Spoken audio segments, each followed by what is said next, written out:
Boa noite, gente. É um privilégio estar aqui com vocês. Motivo de muito nervosismo, mas creio que Deus há de ser glorificado.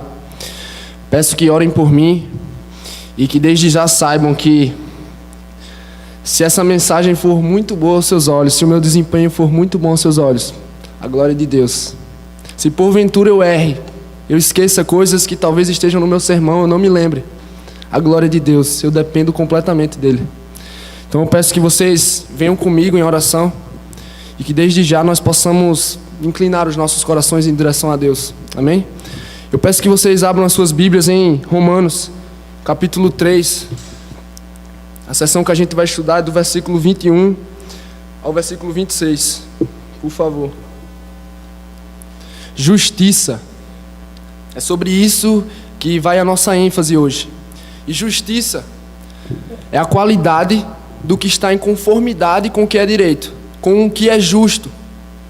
Quando nós nos deparamos com justiça e suas implicações, nós percebemos que no Brasil a sua aplicação é um tanto estranha, um tanto deficiente, por assim dizer.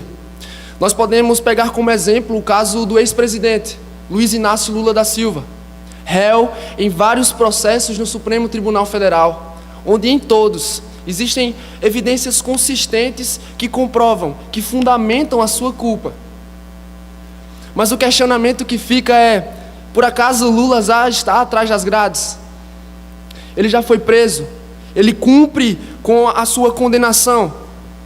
Não, porque de acordo com a nossa legislação, os caras do direito aí vão entender, de acordo com a nossa legislação, alguém só pode ser considerado culpado após o que se chama de sentença condenatória e irrecorrível. Antes disso, uma pessoa não pode ser considerada culpada. E talvez isso desperte indignação, nos faça clamar por justiça, mas vamos mudar o parâmetro. Vamos ter como parâmetro não a justiça do Brasil, mas a justiça de Deus. E de acordo com ela, os transgressores, aqueles que descumprem a lei de Deus, são criminosos muito piores do que Lula, do que Hitler, do que Che Guevara. Porque a sua ofensa não é contra o povo, não é contra uma pessoa, mas contra o Deus, Criador dos céus e da terra. E para estes que são considerados rebeldes de acordo com a Bíblia, só resta a condenação eterna. O cálice da ira de Deus a ser jorrado sobre todos nós, pois a Bíblia é clara: todos pecaram e estão destituídos, afastados para sempre da glória de Deus.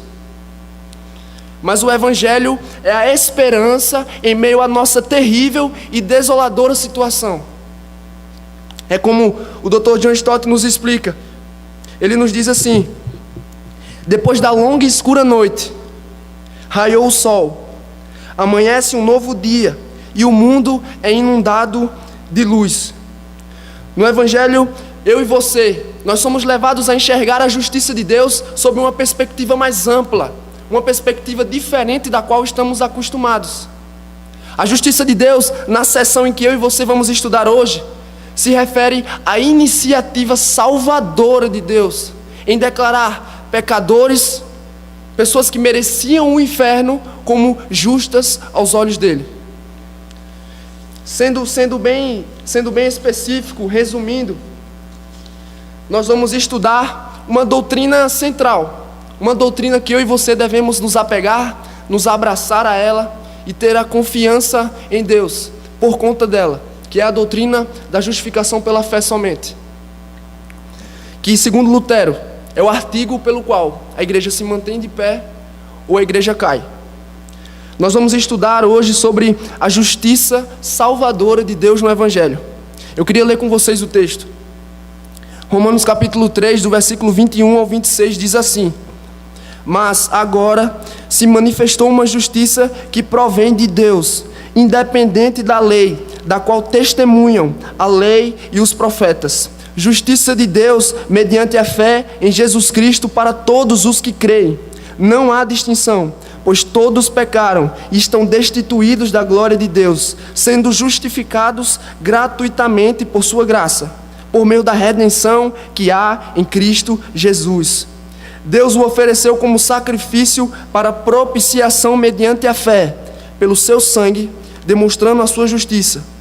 Em sua tolerância, havia deixado impunes os pecados anteriormente cometidos, mas no presente demonstrou a sua justiça a fim de ser justo e justificador daquele que tem fé em Jesus. Deus, eu te peço por sua graça, Senhor. Deus, eu te peço por minhas motivações, meu Deus. Eu não estou aqui, Senhor, para ser honrado, Pai. Eu não estou aqui para provar nada para ninguém, nem para mim, Senhor. Mas eu estou aqui, Senhor, para que o meu coração e o coração dos meus irmãos, Senhor, ardam de amor por aquele que foi esmagado em nosso lugar na cruz do Calvário, Senhor. Deus, eu te imploro, Pai, que esta mensagem, Pai, que o poder da Tua palavra, que o Teu Espírito Santo, Pai, nos leve a arder, Pai, nos leve a amar incontrolavelmente e apaixonadamente a Cristo Jesus, Senhor. Ó Deus, por favor, não nos permita sair daqui do mesmo jeito que entramos, Pai. Ó Deus, nos ajuda a olhar para o Teu Evangelho e encontrarmos alegria na certeza de que não há nada mais belo e valioso do que Cristo, Senhor. Ó Deus, obrigado pela Tua graça, Senhor. Que ela me sustente aqui, Senhor. Que o Teu Espírito Santo venha a moer o meu coração, assim como o dos meus irmãos, Deus. No nome de Jesus eu te imploro, Pai. Me auxilie, Pai. Derrama da Tua graça e nos leva a amar mais ao Teu Filho, por favor, Senhor. No nome de Jesus, Deus. Amém. A carta aos Romanos, ela tem uma organização, uma maneira de apresentar o Evangelho bem peculiar, diferente. De forma que para alguns é considerado o Evangelho segundo Paulo. E eu queria fazer um panorama com vocês dos 3 primeiros capítulos. Do versículo 18 do capítulo 1 até o versículo 20 do capítulo 3, Paulo se preocupa em retratar a realidade universal, a sujeição universal ao pecado e a culpa, com base nas Escrituras. Fica bem claro à medida que a gente lê a carta, à medida que ele desenvolve o tema, de que todos estão em posição de desvantagem diante de Deus. Gentios, judeus, nós estamos naturalmente escravizados ao pecado e, consequentemente, não há nada que eu e você possamos fazer para mudar a nossa situação de condenação. A sua conclusão é que Deus trará juízo a uma humanidade arruinada moralmente e rebelde contra o seu Criador. Contudo, no versículo 21, Paulo nos introduz ao Evangelho. Ele nos apresenta a boa nova. Ele nos apresenta a boa nova. Ele nos apresenta um belo contraste, um paradoxo maravilhoso entre a nossa justiça e a justiça de Deus. Ele nos demonstra a nossa necessidade de justiça, a nossa necessidade de graça e a justiça com que Deus nos justifica, a justiça que Ele nos disponibiliza em Cristo Jesus. John Stott faz mais um comentário interessante para nos explicar isso. Ele diz que Paulo nos ensina que nós não podemos ser justos sem a graça de Deus, que nunca nos tornaremos justos sem a fé, e que nunca seremos justos sem a assistência de Cristo. O fato é que eu e você, os pecadores, nós temos necessidade de uma justiça alheia, de uma justiça à parte de nós, que venha de fora de nós mesmos. E pela graça de Deus, essa justiça nos é disponibilizada em Cristo Jesus por meio da fé.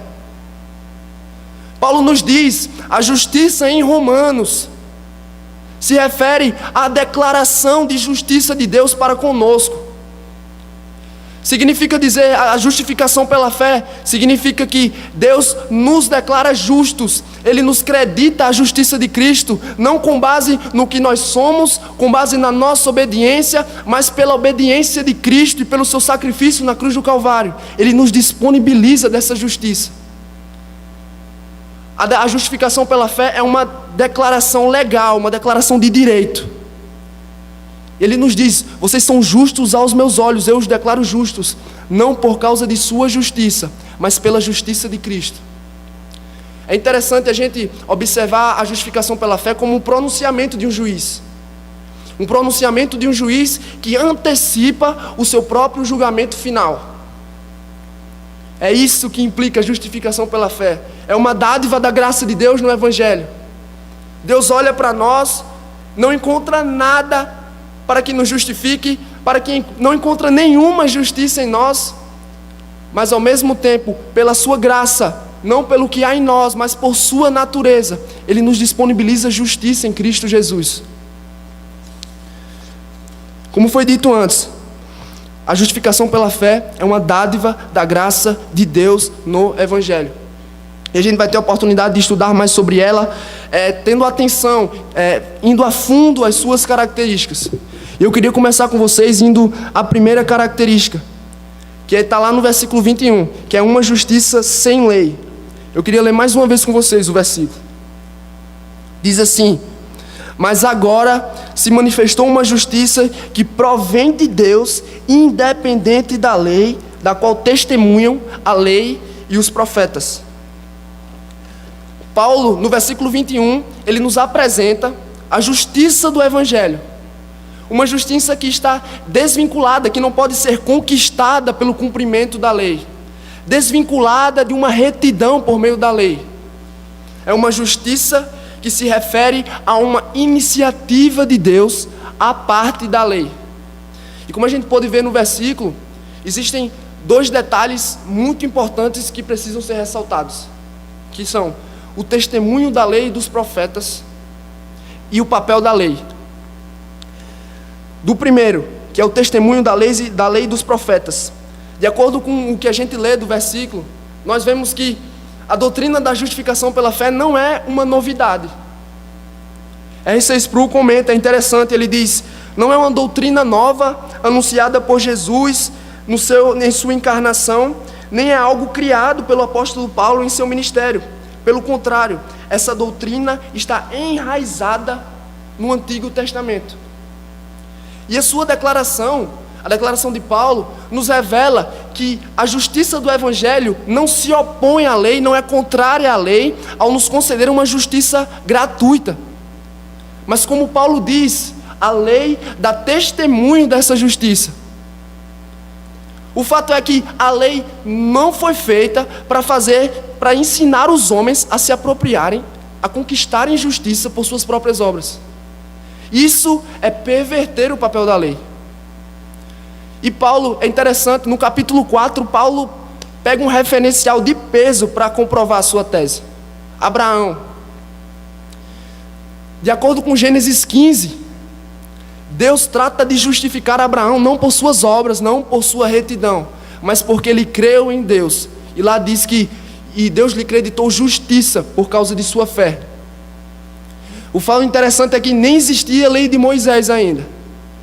E Paulo lá em Gálatas, capítulo 3, versículo 8, ele se refere a Abraão e é bem claro: a salvação não é por obras, não é pelo que vocês podem fazer, não é pela sua obediência, mas é pela fé.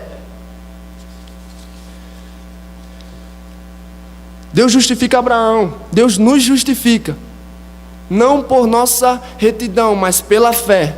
E todo o Antigo Testamento, a lei de Moisés, dá testemunho disso. O segundo detalhe é o papel da lei. Nos versos 23 a 25 da carta aos Gálatas, é bem interessante, Paulo ele nos coloca em uma relação pessoal com a lei, sendo ela nosso tutor. Contudo, no texto original, não é tutor, é pedagogo.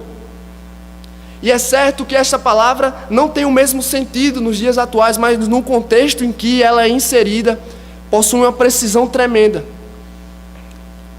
Na figura usada aqui por Paulo, o pedagogo é um homem, geralmente um escravo, que tem sob custódia, que cuida dos filhos de seu amo. E ele tem a responsabilidade de levá-los à escola, pegá-los, vigiar a sua conduta.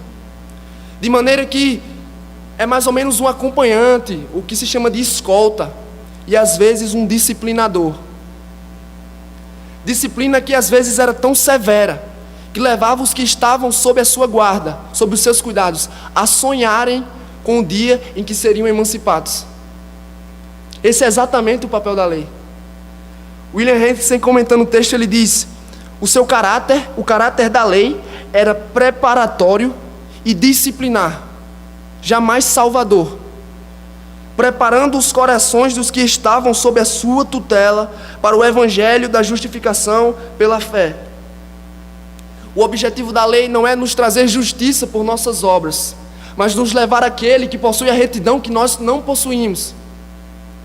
A lei nos mostra: vocês são pecadores, não podem atingir o padrão perfeito de Deus, mas grita para nós: corram a Cristo Jesus. Nele é a justiça disponível para vocês. Amém? No versículo 22, nós vamos a mais uma característica, que é uma justiça pela fé. Diz assim: justiça de Deus mediante a fé em Cristo Jesus. E nós devemos ter algum cuidado para não interpretarmos mal o que nós estamos lendo. Ser justificado pela fé ou ser justificado por meio da fé não significa que nós somos justificados porque temos fé, nos levando a pensar que a fé é a obra através da qual nós somos declarados justos. O pastor Heber Campos Júnior, pregando este texto, ele faz um comentário interessante. Ele nos diz que a fé aqui é apresentada com o fim de instrumentalidade. Ou seja, Paulo aqui menciona a fé como um meio através do qual nós nos apropriamos.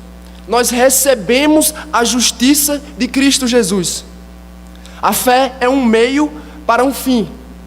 Não se trata da quantidade da sua fé, mas na qualidade da sua fé. Ou seja, no conteúdo, no objeto de sua fé, que é Cristo.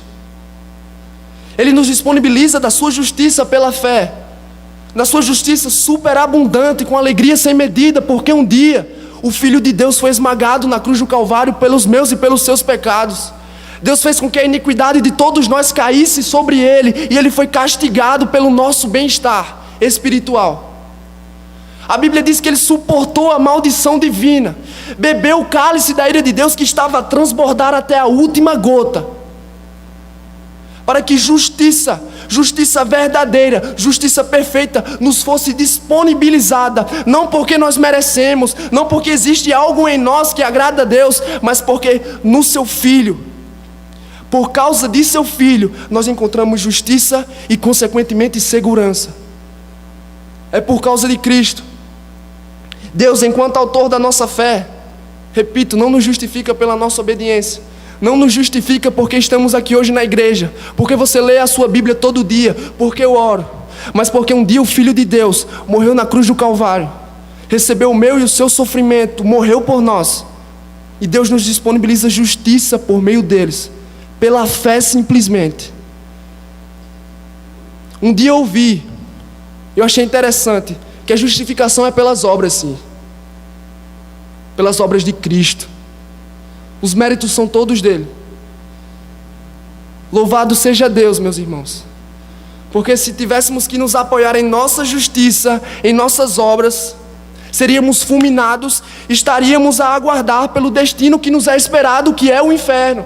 Mas pela graça de Deus, Deus nos disponibiliza a justiça por causa de Cristo, pela fé, meu irmão.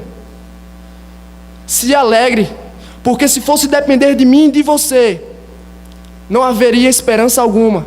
Louvado seja Deus por causa de Cristo. Terceira característica, uma justiça para todos. Versículo 22 e 23, por favor, me acompanhe. Diz assim: justiça de Deus mediante a fé em Cristo Jesus para todos os que creem. Todos os que creem. Aí no versículo 23, Paulo diz: não há distinção, pois todos pecaram e estão destituídos da glória de Deus. É interessante a maneira como geralmente o termo todos é interpretado. Quando a gente bate o olho no texto, não só nesse, mas em várias outras passagens do Novo Testamento, as pessoas atribuem um caráter de universalidade da salvação, ou disponibilidade universal. Mas quando nós nos recorremos ao original, ao grego, nós vemos que não é bem assim. Nós solucionamos o problema de significado. Nesse texto, todos, no grego, não se refere a todas as pessoas. No versículo 23, certamente, todos pecaram, todos são culpados, todos estão afastados, destituídos da glória de Deus, condenados ao inferno. Mas no versículo 22, todos não se refere a todas as pessoas. Paulo nos apresenta aqui, no verso 22, o caráter inclusivo de Deus. Em que sentido? No sentido de que a salvação no Evangelho não é para um grupo étnico, não é para um grupo concentrado em certa localidade geográfica, mas para os filhos de Deus que andam dispersos para que sejam reunidos em um só corpo. Cristo não veio para salvar somente certa tribo, certa nação, mas Cristo veio redimir gente de toda tribo, língua, povo e nação. Ele morre pelos eleitos que estão espalhados pelo mundo. Portanto, Deus é inclusivo quanto à ausência de barreira étnica, localidade geográfica, mas Ele é exclusivo quanto ao meio de salvação, que é pela fé. Inclusivo quanto à ausência de barreira, exclusivo quanto ao meio. Pessoas diferentes, de locais diferentes, salvas da mesma forma, pela fé em Jesus Cristo. Quarta característica, uma justiça gratuita. Versículo 24. Sendo justificados gratuitamente por sua graça. A graça de Deus, que nos é apresentada por Paulo, é a fonte, é a origem da minha e da sua justificação. Um batista calvinista do século XIX, ele definiu graça assim: é o favor espontâneo de Deus outorgado ao indigno. O fato é que aqueles que recebem da graça de Deus e da sua justiça não são só pecadores, pessoas que erram, mas aos olhos de Deus são rebeldes hostis, com um coração mau e uma péssima lista de obras.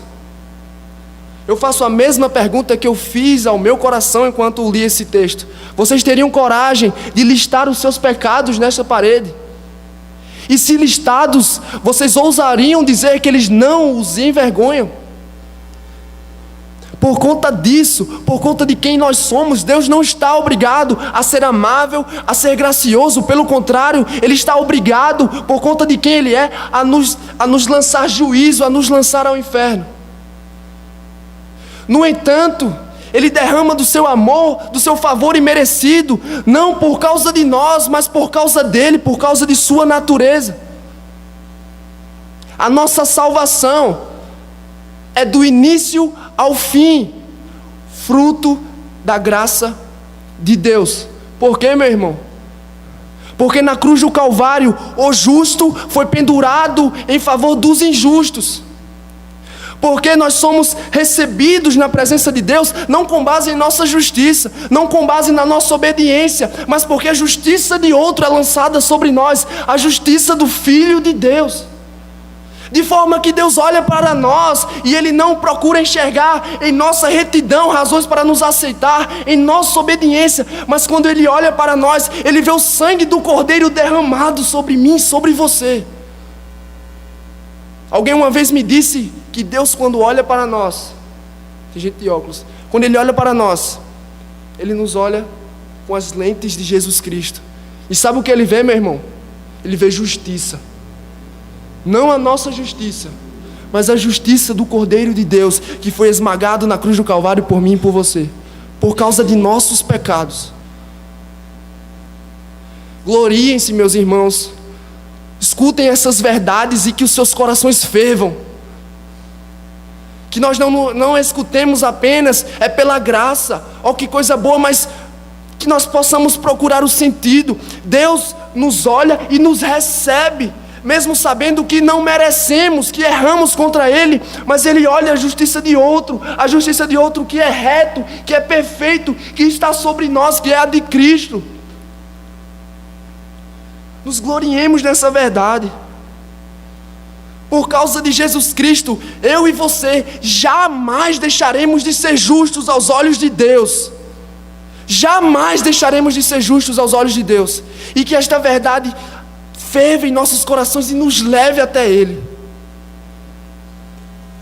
Quinta característica, lá no versículo 24, parte B, uma justiça libertadora. Diz assim: sendo justificados gratuitamente por sua graça, por meio da redenção que há em Cristo Jesus. O termo aqui, redenção, tem origem em uma palavra grega, que significa um termo comercial. Faz referência a uma libertação que é feita através de um pagamento, através de um preço. Dr. John Stott, ele nos diz que no Antigo Testamento essa palavra era usada para escravos que, comprados para serem libertos, dizia-se que eles haviam sido redimidos, comprados, resgatados. O termo também era usado metaforicamente como referência ao povo de Israel que foi redimido do cativeiro, do Egito, do cativeiro da Babilônia. Nós, da mesma forma, éramos cativos, éramos escravos e estávamos trancados no calabouço da minha e da sua impureza. Nós não éramos capazes de romper com as correntes de nossa iniquidade. Não tínhamos disposição, condição de mudarmos o nosso estado, de sairmos de onde estávamos. Mas Jesus Cristo, Ele é a luz que brilha em meio à nossa escuridão. Jesus Cristo é a luz que brilha em meio à nossa escuridão. Ele mesmo nos diz que o propósito de sua vinda era dar a sua vida em resgate por muitos. Esse resgate, o pagamento de nossa dívida, foi feito através da sua vida sendo derramada em favor de nós na cruz do Calvário. O seu sangue a ser vertido. E que dívida onerosa! Como eu disse, nossa ofensa não é contra qualquer pessoa, não é contra um povo, mas contra o Deus da glória. E Jesus Cristo é pendurado no madeiro. Ele toma a via dolorosa. Ele é esmagado por causa de nossas transgressões, derrama o seu sangue para que eu e você fôssemos redimidos, fôssemos resgatados de nosso calabouço. Deus, sendo rico em misericórdia, por causa do grande amor com que nos amou, interveio maravilhosamente na história, nos deu seu Filho unigênito, para morrer a nossa morte e pagar a nossa dívida. Estávamos no calabouço, não tínhamos forças para sair, mas Jesus Cristo, pela graça de Deus, verteu o seu sangue no madeiro, sangue precioso, para que eu e vocês fôssemos comprados, não mais fôssemos escravos do pecado, mas agora, para a glória de Deus, nós somos escravos da justiça, como nos fala Paulo no capítulo 5. Pertencemos a Cristo Jesus, que isso alegre o nosso coração. Éramos escravos do pecado, e o pecado não tinha boas intenções para conosco, pelo contrário, a sua intenção era nos suprimir, nos esmagar. Mas Jesus Cristo, pela sua bondade, pela riqueza da sua graça, Ele nos resgata, Ele nos salva, sofrendo por nós, sendo esmagado. Ó Jesus, nos dê amor por Ti. Que Deus não nos permita ouvir essas verdades e que os nossos corações não fervam. Que a gente possa se alegrar na certeza de que fomos comprados pelo sangue de Jesus Cristo, e por causa disso pertencemos a Ele para sempre. Louvado seja Deus por isso. Eu queria com vocês para a última característica: uma justiça apaziguadora. Aqui, versículo 25 e 26. Deus o ofereceu como sacrifício para propiciação mediante a fé pelo seu sangue, demonstrando a sua justiça. Em sua tolerância, havia deixado impune os pecados anteriormente cometidos, mas no presente demonstrou a sua justiça, a fim de ser justo e justificador daquele que tem fé em Jesus. Pelo que se pode constatar de Romanos 1 a Romanos 3, é a necessidade que nós temos de justiça e a necessidade de Deus de fazer juízo contra o ímpio. De forma que surge a pergunta, como foi até mencionada no versículo 26, como pode Deus justificar o ímpio e ser justo? E Paulo nos responde através do termo que foi lido aqui, propiciação. No versículo 25, propiciação. No Novo Testamento, a palavra propiciação é usada para fazer referência àquilo que propicia, aquilo que apazigua, aquilo que aplaca. É através de Jesus Cristo e seu sacrifício na cruz do Calvário que Deus soluciona um grande dilema. Ele se torna justo para com Ele mesmo, Ele honra a sua própria justiça, o seu caráter, e ao mesmo tempo nos justifica. Pois de acordo com as Escrituras, o homem pecou, e o salário do pecado é a morte. Deus não pode simplesmente nos perdoar, nos liberar, Ele não pode esquecer, mas todas as exigências da sua justiça precisam ser satisfeitas. Ele seria injusto para com Ele mesmo se Ele ignorasse o nosso pecado e nos liberasse, nos deixasse ir. Mas na plenitude dos tempos, Deus enviou o seu Filho unigênito, que viveu em obediência perfeita à sua lei nesta terra.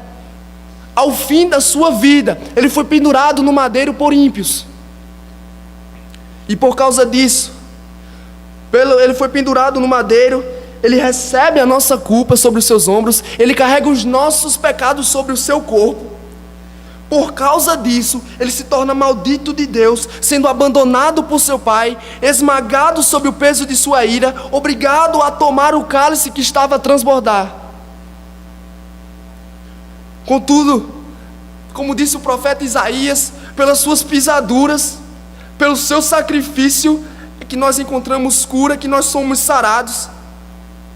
A ira de Deus foi lançada sobre Jesus Cristo, violentamente, de forma que, por causa de Cristo, por causa do seu sofrimento, todas as exigências da justiça de Deus foram satisfeitas nele.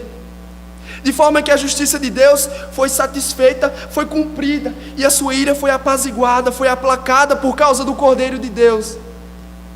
Louvado seja Deus, porque nós não éramos capazes de satisfazer essa dívida, não éramos capazes de acalmar a Deus, de apaziguar a sua ira, de aplacá-la. Mas Cristo Jesus, Ele toma o nosso lugar, aquele que era o Filho do amor de Deus, se coloca em nosso lugar, se torna maldito aos olhos de seu Pai, abandonado, para que eu e vocês não fôssemos esmagados, não fôssemos condenados, apartados para sempre da presença de Deus, mas antes recebidos. Somos chamados de justos por Deus, não por causa de nós, porque somos obedientes, perfeitos, não porque estamos aqui hoje, não porque você já leu a Bíblia de frente para trás, de trás para frente, porque você ora 3 horas por dia, mas porque o Cordeiro de Deus fez na cruz do Calvário o que eu e você não poderíamos fazer, satisfez completamente a ira do Deus Santo. Louvado seja Deus, porque por causa da punição justa de Cristo, Deus pôde justificar livremente todo o seu povo. Meus irmãos, louvado seja Deus. Eu queria terminar essa mensagem fazendo um apelo a cada um de vocês que estão aqui hoje. Por que vocês vieram aqui hoje? Vocês vieram aqui hoje talvez porque gostem da companhia do outro, talvez porque achem um lugar agradável, tem muitos ar-condicionados, talvez porque você não tivesse nada melhor para fazer. Mas eu lhes digo, na verdade eu lhes pergunto, vocês amam a Cristo Jesus? Os seus corações agora mesmo fervem de amor por aquele que foi esmagado, que tomou o seu lugar, que recebeu a sua culpa de bom grado, ressuscitou para que você tivesse vida, você o ama?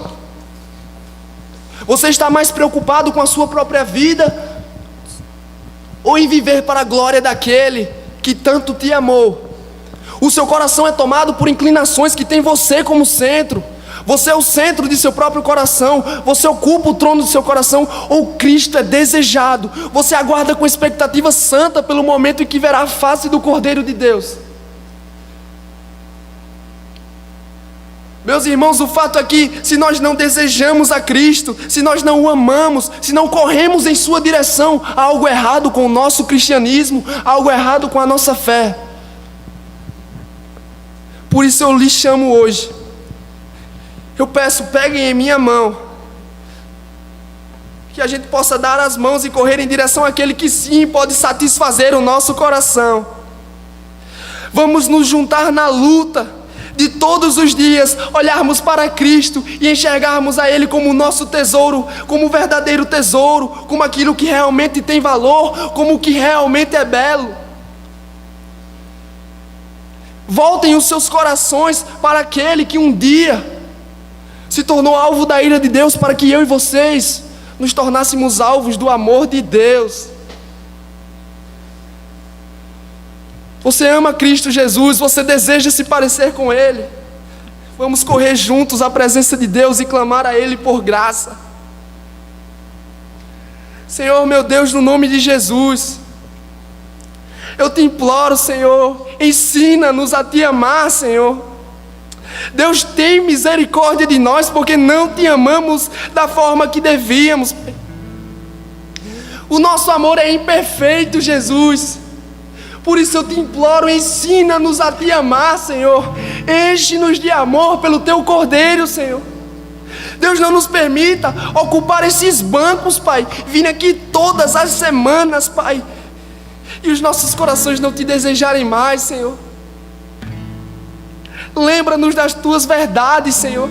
Ó Senhor, nós fomos aceitos diante de Ti, não porque merecíamos, não porque somos bons o suficiente, porque temos algo a Te oferecer, Pai, mas por causa de Ti, Senhor.